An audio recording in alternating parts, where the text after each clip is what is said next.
Akala ko, yung GU tsaka yung Uniqlo, yung usual na alam nating store, ang layo. Pagod ako maglakad. And that's it. Tapos na tayo sa GU. So yun, bigo tayo sa Uniqlo, which okay lang, tawa sa gastos. Ang Mega Donkey. Yan ang mega. Mega! Alisin mo ako dito. Alisin mo ako dito. May pa-free coffee sila lagi. Ching! Welcome back to our vlog. We're still here in Narita, Japan. At ngayon ay nasa Aeon Mall kami. Ito kasi yung pinakamalaking so far na nakita namin. So, pinasok namin to at might as well dito na tayo mag-shopping vlog. Ang daming makikita dito, sobra. On my right pa lang, kakapasok pa lang namin, yun yung supermarket sa likod. Yung kanan ko is Caldi Coffee Farm. Isa sa favorite namin, bilhan ng mga coffee, pati mga condiments. May favorite ka dito yung jalapeno. Oo, yung jalapeno. Sarap nun sa mga burger, pati sa mga hotdog. Gusto mo pumasok? Tara. Eto, may interesting ako nakita dito sa Caldi Farm. Pangtamad na coffee kasi ready na siya na kape. Lalagay mo na lang siya sa ice or sa tubig. Ito siya.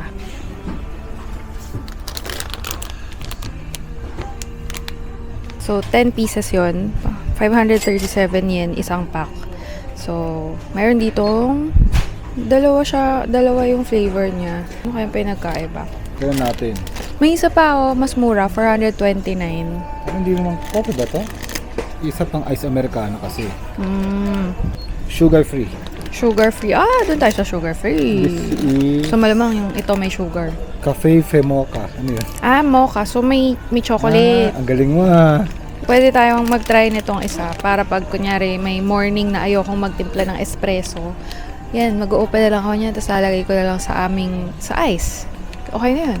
Hoy, bilhin na natin yan. Let's go. Ilan? Dami mabibili dito. Tapos nung isang araw, Black Friday sale. Pero hindi ko alam bakit ngayon wala kami makitang nakasulat na Black Friday sale 50% off. Pero nung isang araw sa ibang Aeon Mall, nakakita kami ng mga coffee beans na 50% off.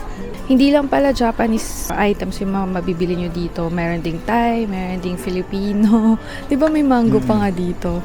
Yeah, ito favorite namin. Yan. From iba-ibang bansa rin yung mga tinda dito sa Caldi Farm. Nakabili nga kami ng isang araw. Thai fish sauce. Hinahanap ko nga. Ito yung Thai fish sauce na favorite namin. Dito pa namin nahanap ulit sa Japan, sa Caldi Farm, na around 100 pesos lang. Nakikita ko to sa Shopee, parang 200. Kaya hindi ako bumibili dun. So, dito pa kami nakabili sa Japan, ng aming favorite Thai patis. Sa Thailand, 80 pesos to So, dagdag ka na ng 20, no? Kaya bilhin nyo na. At alam nyo ba, ito pang kick dito, the kicker. May pa-free coffee sila lagi. Kung gusto nyo kumuha ng mga coffee na for samples lang, pwede kayo kumuha. Ito, sign.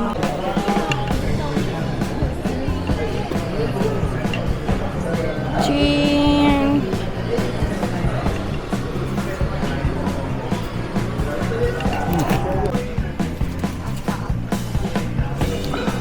Not bad. Free coffee.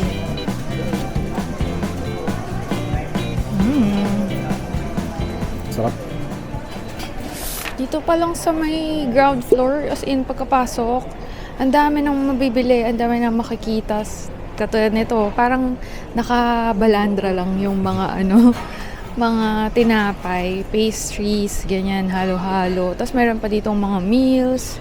Sa'yo mamili pag ganyan. Alam mo, kahit hindi kayo mamili, okay lang. Parang nakakatuwa na makita, parang window shopping, ganun. Dito naman, may fruits.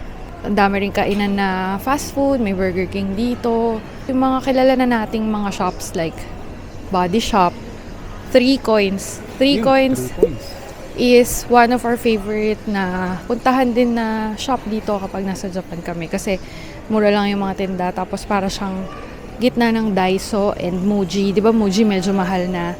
Speaking of Muji, meron din dito. So, si 3 Coins is parang gitna niya yung price. 300 yen. Kaya nga 3 coins Tapos, ang mga tinda niya is mga halo-halong gamit din. As in, from kitchen to beddings. Ano pa? Accessories. May laruan pa nga May laruan. Oo, ang dami rin dun na nabili namin last time. pangregalo sa mga bata for Christmas. So, okay din dyan mamili. Ito siya. 3 coins. Commercial. Meron na rin silang fashion, like mga bags. Ito na. Pumapasok na. Ayun na po. Sabi ko na nga ba eh. Ayan, mga cup. Meron din dito bags na maliliit. Uy, ang cute ng bag. Oo nga, no? Magkano to? 1,000 yen. 1,000 yen. Cute. Yun nasa baba niya. Ito? Yes. Malaki-laki to. Where are you? 1,500 yen. 1,500 yen. Not bad. Meron din dito mga pang makeup. Tsaka pang nails. Basta kompleto. As in. Lumabas na tayo kasi baka mabudol pa tayo. At saka baka ma-music rights ka. Ayaw nga, no? May music eh. Oh. By the way guys, upon recording of this video is Black Friday sale week. Kaya ang dami namin nakikitang nakasale talaga kaliwat kanan as in lahat. At nasa harap natin ay electronics, digital, mga gadgets, ganon. At tingnan natin kung magpapabudol ba tayo at bibili ng bagong camera. Tara, pasok tayo. Yung isa ay pumunta agad sa Nintendo Switch. Nagbabalak ng magpalit. Alisin mo ako dito. Alisin mo ako dito. Nag-iisip siya kung bibili ba siya o hindi. O aalis na kami dito. At magtsatsaga siya sa kanyang Switch 1. Switch 1 yun, di ba yung meron ka? So, lumabas na kami kasi walang DJI sa store na to. Panay GoPro. Ang hanap namin is DJI Action 6. Yun yung, ayan, revealed na, guys. Balak namin magpalit ng camera. Di lang namin alam kung saan kami bibili. Kung dito ba sa Japan habang nandito kami or pag uwi na ng Pilipinas. Pero medyo buo na yung loob namin na yun na yung ipapalit. Hindi pa time ngayon para bumili kasi wala nga dun sa store na yun. So lakad-lakad pa tayo dito. Ang hindi ako mabubudol dito, yung mga clothes nila. Yung mga damit is pang pang Japan. Yung style, hindi naman sa ayaw ko nun. Pero, syempre, kung bibili ako, yung kaya kong suotin din sa Pilipinas. Tsaka ngayon, ang mga meron is mga panglamig eh. So, lalong hindi natin magagamit sa Pilipinas, diba? So, hindi tayo bibili. And on my right is a Christmas tree. Hindi. Kanan is Muji. So, alam na natin lahat yan. Meron na sa Pilipinas yan. But, kung nandito kayo at balak nyo mag-shopping sa Muji, might as well, dito na. Mas mura yung mga prices dito kaysa sa atin, di ba? Pati sa Uniqlo, kung gusto nyong nagsha-shopping sa Uniqlo, dito nyo na gawin sa Japan kasi mas mura yung price dito. Let's check Muji kung may mabibili tayo. Hindi. Skip yun. Dapat mga maluluwag na pants. Usually GU dapat. 700? Yes. 800?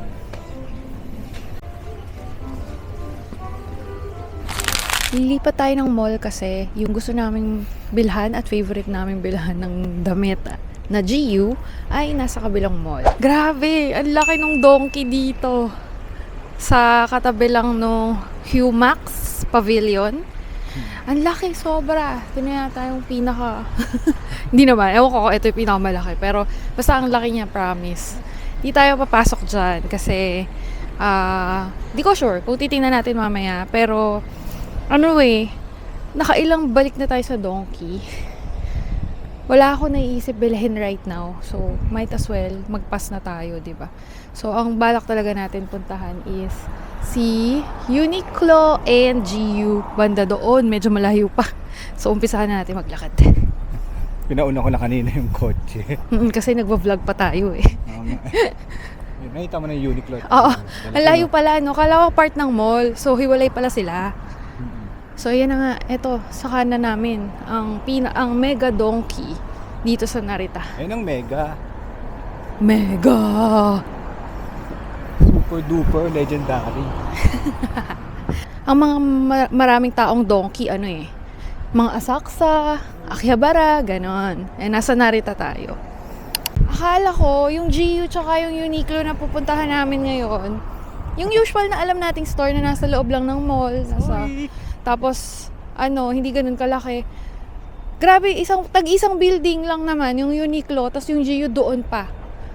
Ang layo, tapos ang lalaki nila. Pagod ako maglakad. Akala ko magmumall lang tayo. Hiwalay pala sila. Tingnan nyo. Ayan yung building ng GU. Ayan yung building ng Uniqlo. Ganon. So, malayo pa po ang ating nilalakad ngayon. Hindi pala siya mall. Dapat pala dumiretso tayo dito kanina. Hindi na tayo mall dun, no? Oo nga eh. Yan, guys. Dito na tayo sa loob ng GU. At, alam niyo ba, life hack. Punta kayo dito sa gilid na ganito. Like this. Naka-sale. Tapos, ang gaganda pa ng items na nandun. Pero, ang downside lang nun, konti na lang yung sizes nun. So, kung may size kayo, swerte. Kung wala, edi next time. Gusto ko to. Pwede siyang gawing scarf, pwedeng design sa pants, pwede rin gawing top. $5.90 na lang siya. Dito rin okay mamili ng mga heat tech. Katulad niyan, mas mura siya kaysa sa Uniqlo, pati sa Pilipinas. So dito is 990 yen. Usually sa Pilipinas is 990 pesos. So, almost half yung price dito. Tsaka bags. Marami ring bags sa GU. Like this. Okay, so nag-fit ako ng mga pants na napili ko. Wala akong bet, so binalik ko na. Pero si John pa yung mas naunang nakapili or makakabili ng pants and top niya. So, hinihintay ko lang siya sa fitting. Hintay ko lang siya matapos sa fitting room. Tapos, titingin pa ako ibang pants dito. Pag wala, we'll try sa Uniqlo.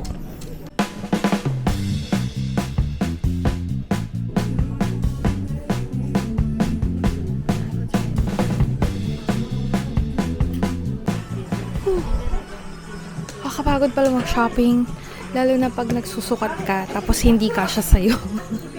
Hindi pala ako small sa GU. Ang sikip ng mga small sa akin. So, kaya ako napagod kasi 3 yata or 2 yung pants na tinry ko na small. Eh, diba? Huhubadin mo yung suot mo, tapos susuot mo siya.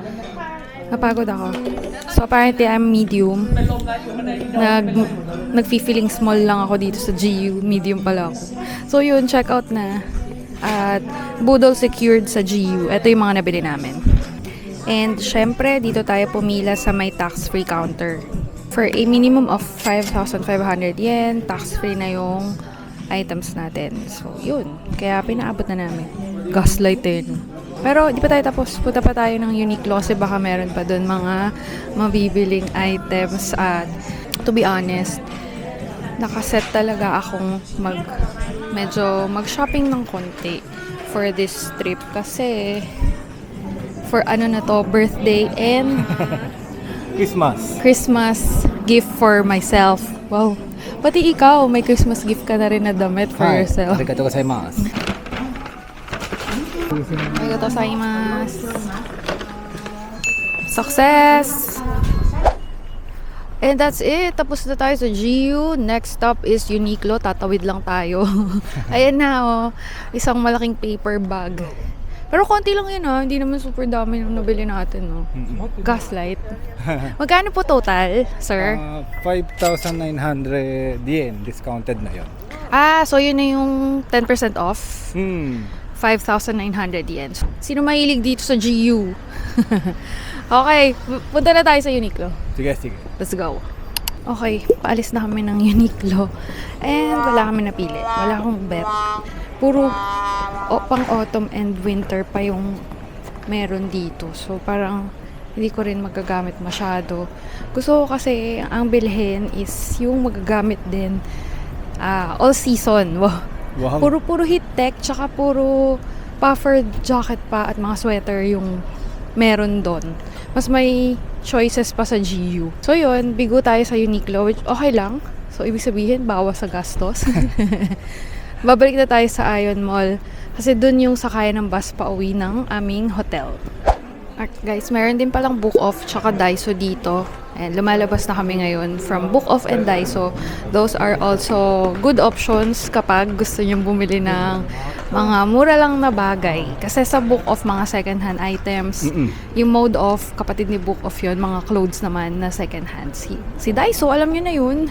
Mga 100 yen stores like that or mga, tapos random yung mga tinda, di ba? May Daiso na rin talaga sa atin, di ba? Pero yun, masarap din mamili ng Daiso mismo dito sa Japan. Even sa South Korea, di ba? May maganda vlog rin. tayo nun. Uy, panoorin niyo yung vlog namin doon. Nag-shopping din kami doon sa Myeongdong. So, pabalik na kami ng hotel. Naka 14k steps na kami. Medyo pagod na rin yung mga paa namin sa shopping day na to. Feeling ko baka may shopping pa kami in the next few days kasi hindi kami umuwi ng walang mga grocery items, Yeah. mga pagkain, ganon. So, follow along. See you later!